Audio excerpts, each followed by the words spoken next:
Humankind cannot gain anything without first giving up something in return. To obtain, something of equal value must be lost. That is alchemy's first law of equivalent exchange. In those days, we really believed that to be the world's one and only truth.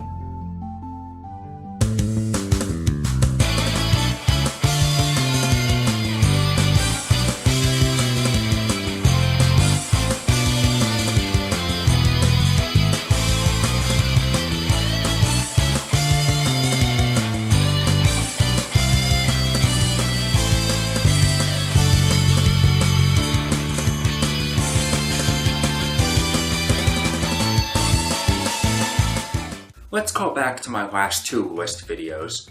In the top 20 worst things about making gaming videos, I specifically called out Fullmetal Alchemist Dual Sympathy for costing too much. Well, while I was looking it up to get a screenshot of the price, I found a cheap copy and picked it up. And I wanted it because, as I said in the top 9 Gateway Anime series, Fullmetal Alchemist is an awesome show and I'd be happy to have a game based on it. You know why I love reviewing licensed games? I never have to explain the story. Dual Sympathy follows the plot of the 2003 anime series. It doesn't add anything to it, but it does cut a whole bunch to keep the game moving from one action scene to the next, so it's not even close to a replacement to watching the show, so watch the 2003 series if you haven't. What? Funimation lost the rights a week ago? Well, hope Crunchyroll gets it soon like they will Brotherhood. The point here is the gameplay. It's one of those classic beat-em-ups I wish still got made. It's a lacking one. There's little variance in combat ability, more Golden Axe than Streets of Rage. Also, even for a handheld game, no co-op in a beat-em-up is kind of inexcusable. But since I'm lonely, I don't really mind. The game's a fun romp. There's in-game replayability too. Story mode is what you expect. Play through the entire game as Edward Elric, watch cutscenes, and play the occasional minigame.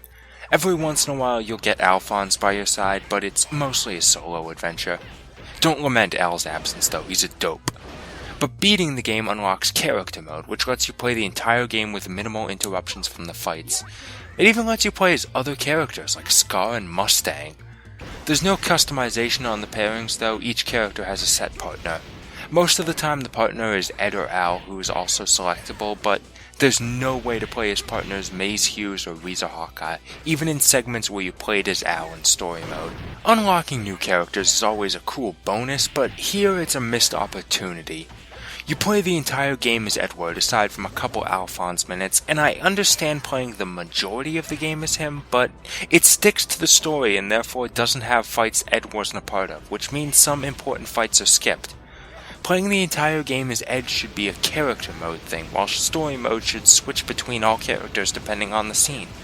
For example, despite being the only character on the American box art besides the Elrics, Scar is never fought. Armstrong should fight Scar, Izumi breaks into the command center, Scar fights Lust and Gluttony, and Mustang fights Hawkeye to get her into a tiny mini-skirts! Well, it's not as if the other characters are completely unrepresented. Any playable character can switch which type of attack alchemy they used, so you can unlock Mustang's flame alchemy or Armstrong's artistic alchemy to use anytime you want. And with some exploring, you can even unlock ones from non-playable characters.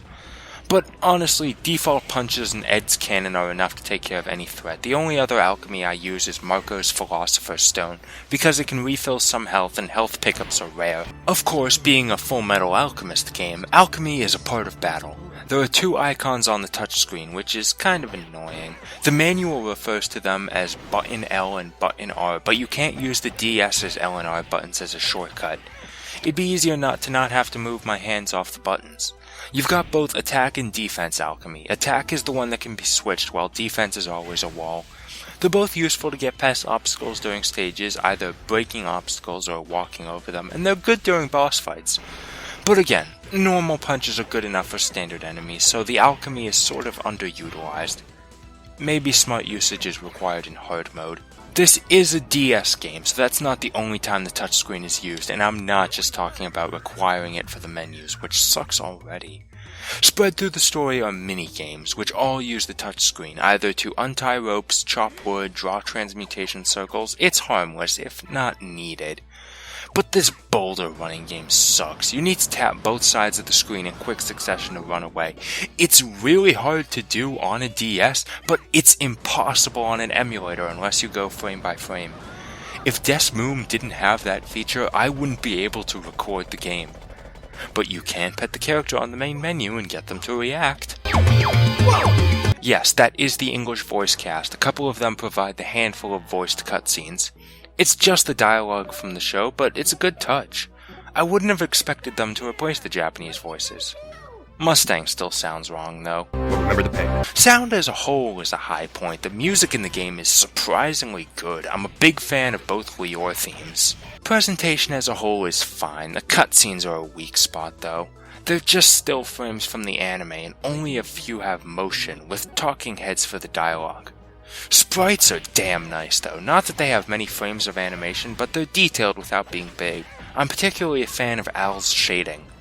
It's the consistency of the polish that bothers me. They made 3 separate sprite sheets for Edward depending on his level of dress, but his dialogue portrait is always his red coat when he spends the majority of the game in the black jacket.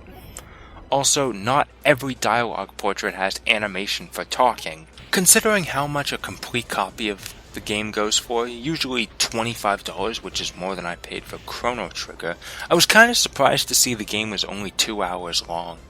Beat-em-ups are short by nature, but this is still pretty lackluster. And the shortness is not helped by the easy difficulty. You're likely only going to die to a few of the boss fights. Well, I played one that's really hard, but spoilers. This game's difficulty, whatever there is cheap. Characters have no invincibility frames and long knockback, which makes it incredibly easy to get hit, be knocked back, and be hit again while you're recovering. It happens far too often, and the cheapness is not helped by the controls. Most of the time they're fine, but they need improvement. If alchemy won't be put on the shoulder buttons, the dash should be. I know the double tap dash is standard for this genre, but this game uses it more than the other beat-em-ups. And even after you stop, you'll always start moving with another dash until you move in another direction, which has caused me to fly off walls into traps. Speaking of other directions, vertical movements are awkward even on the 3DS circle pad, and turning around quickly is always a pain, especially after a jump. Despite the length, difficulty, and lack of depth, I had a good time with this game. It's just mindless, simple fun, and a good way to kill a couple hours. I'm definitely kinder on it because it's a Fullmetal Alchemist game, but it's a good Fullmetal Alchemist game. I totally recommend it if you're a fan of the series and you can find it for cheap. And while it'll never happen, what with this game being 10 years old and Fullmetal Alchemist no longer being relevant, I'd love to see a sequel to this game. Base it on the manga/Brotherhood, add more complexity to the combat, co-op, and more levels.